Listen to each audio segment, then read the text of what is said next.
this so strongly that I just have to speak about it. Like, I am done trying to please man. I do not care who is rubbed the wrong way by my videos. I don't care. I want to open people's eyes to the truth, whether that rubs you the wrong way or not. I really don't care at this point, okay? I've shared parts of my testimony. Right now, I'm just so upset at the fact that so many people are not addressing the demonic. We are in churches, they are not addressing the demonic. There are people in churches, most people in churches that do not do deliverance are demonized.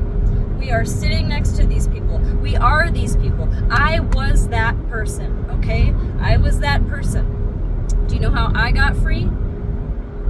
On my own with Jesus, because I didn't have anyone to pray over me. I didn't have any Christians that believed that we could have demons that were doing deliverance. That is how I got free. I did 3-day fasts. I was fasting for 3 days at a time. That's when the demons left me, because I didn't have any support. I just feel this so strongly because I want people to wake up, and I talk to people about it and they brush it off and they don't want to listen. And here I am. I'm telling you the truth. The demons are here. Jesus cast out the demons, and you know what he said? He said the people that are called by my name, they are going to do that as well. Why are we not doing that? Why are we not casting out the demons in our churches? I don't know why. I don't know why, but it is my mission to bring this to light. Even if one person realizes they're struggling, or one person who is a leader realizes that, hey, I need to start working in this and casting these things out, then it was worth me speaking up. Because I've been the person in bondage. I've been the person sitting there demonized, and I did it in my own home with the help of Jesus Christ. That's how I got free. But I don't want everyone to have to sit at home by themselves and do 3-day fasts and just labor themselves. That's not, we're called to rise up and to help our brothers and sisters with this. We are called to stand up and cast these things out. So why are we not doing this? And I hate it when people say, oh, well, you know, we don't need to demon hunt, and we don't need to do this, and we don't need to seek that out. We just need to focus on the Lord. And yes, we do need to focus on the Lord, but we're not addressing the evil. It's not going to go if we don't call it out. So why are we not calling it out?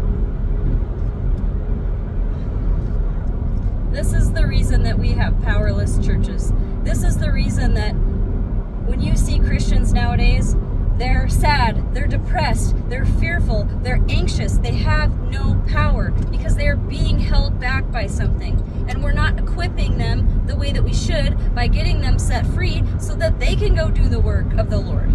If they're in bondage, how can they go do it?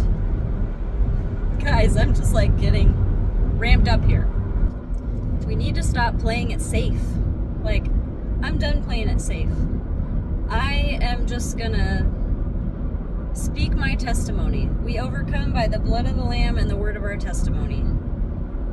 I fully believe that. I fully believe that. So since I've been sharing all of my stories with you guys, I just want to say that I pretty much grew up in church, okay? Like, I've been in and out of churches my whole life. And do you know how many years I was in bondage? I was demonized. And you know what? You don't realize when the church doesn't talk about this stuff, when they don't bring it up, when they're not actively casting out demons in your services, the demons get comfortable. They get comfortable sitting there because they know nobody is going to call them out. So here's the thing. I've been in and out of churches my whole life. I was demonized, yes, okay? I had nobody to counsel me in this matter. What I learned was on YouTube. I listened to all the YouTube pastors that did deliverance. Okay, so one day I was asking God about doing a fast, and this is a whole nother story that I'm not going to tell you the whole story on it, but I was saying, God, if you want me to do a fast, you need need to tell me when and for how long. The next YouTube video I turned on, which was someone I never watched, the lady was calling a fast. She says, we're doing a 3-day fast these days. I'm like, okay, I'm doing the fast. So I started the fast. It was day 1, 11:30 in the morning. Okay, I fast quite a bit, just like I can go all day without eating and I'm fine. But 11:30 that morning, I'm sitting and I'm watching House of David, which is about David and Goliath. And whatever was in me knew I was not going to be eating for 3 days. I was sitting in front of the TV. My stomach started to hurt. My stomach never hurts. Like, I don't have stomach problems. My stomach started to hurt. Like, I just was getting nauseous. I started kind of shaking. Guys, I went and I was violently vomiting. Okay, that is one way they come out. That is in no way a coincidence, okay? Because I was crucifying my flesh. They came out. And they will. If you're seeking on your own and you're fasting and trying to better yourself and get a better relationship with God, they will come out, okay? You don't have to have someone to do deliverance on you. But it would have been nice to have people in my area that work in this, that acknowledge this, and that are actively talking about this. I felt like I didn't have any support. So my point in all this is to say, we need to stop playing it safe, okay? If you're a Christian and you go to a church and your church doesn't do this, and you feel like you might have something, you know, you struggle with things, you've had trauma in your life, you know, you might have had family members that were doing things that you kind of grew up with, addiction, whatever. Like, these can be generational curses that need to be broken. And if you've had a lot of trauma in your life, there are things that will come in with that. And then they just cause problems for you your whole life.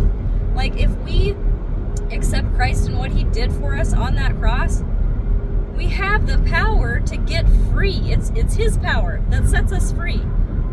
That's what he did for us on the cross. So why are we sitting here as powerless Christians in these churches, living in fear and living with our anxiety? Like, it's not okay. So that's my preaching for the day. And I'm sorry if any of you are offended, but stop living with it. If you're a Christian, stop living with it. If you're not a Christian, if you turn to Christ, you can have the freedom I am speaking of. You can have the freedom from all of these things that hold you back. But the one who sets you free is Jesus, and you're not going to get it unless you accept him. So, anyways, I got all preachy today.